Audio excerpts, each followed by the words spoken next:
আসসালামু আলাইকুম। আজকে আমি দেখাই দেবো আপনারা ইউটিউব চ্যানেলের মধ্যে কিভাবে থাম্বনেইল লাগাবেন। প্রথমে আমরা আমাদের যে ইউটিউব আছে ইউটিউবের মধ্যে যাব।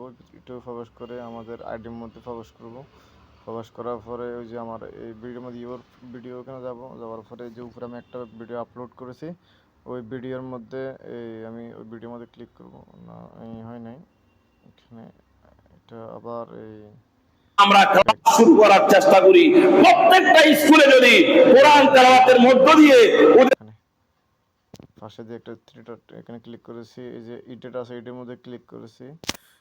ক্লিক করার পর উপরে একটা দেখতেছেন একটা চিহ্ন, এখানে ক্লিক করেছি। করার পরে যে থাম্বনেইল লেখা আছে, থাম্বনেইলের মধ্যে আপনারা ক্লিক করবেন।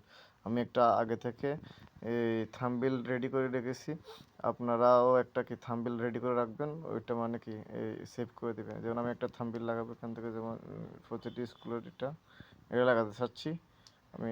এটা লাগাবো। এটা লাগানোর জন্য আমার থেকে প্রথমত করতে হবে যে এখানে এসে ওই যে এই যে আমি থাম্বনেইলটা ক্লিক করব।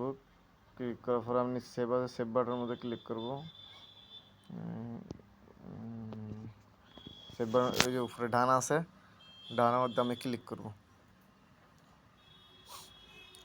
ক্লিক করার পর উপরে সেভ বাটন লেখা আছে, আমি সেভ বাটনের মধ্যে ক্লিক করব। সেভ বাটন ক্লিক করছি, যে আমাদের একটু পরে এটা হয়ে যাবে, সেভ হয়ে যাবে। সেভ দেখুন, আপনারা দেখছেন, একটু আগে দেখছিলেন এটা থাম্বনেইল ছিল না, এখন থাম্বনেইলটা হয়ে গেছে। ইনশাল্লাহ যদি আমার ভিডিওটা ভালো লাগে আপনারা শেয়ার করবেন এবং একটা সাবস্ক্রাইব করবেন, একটা লাইক দিবেন। ধন্যবাদ।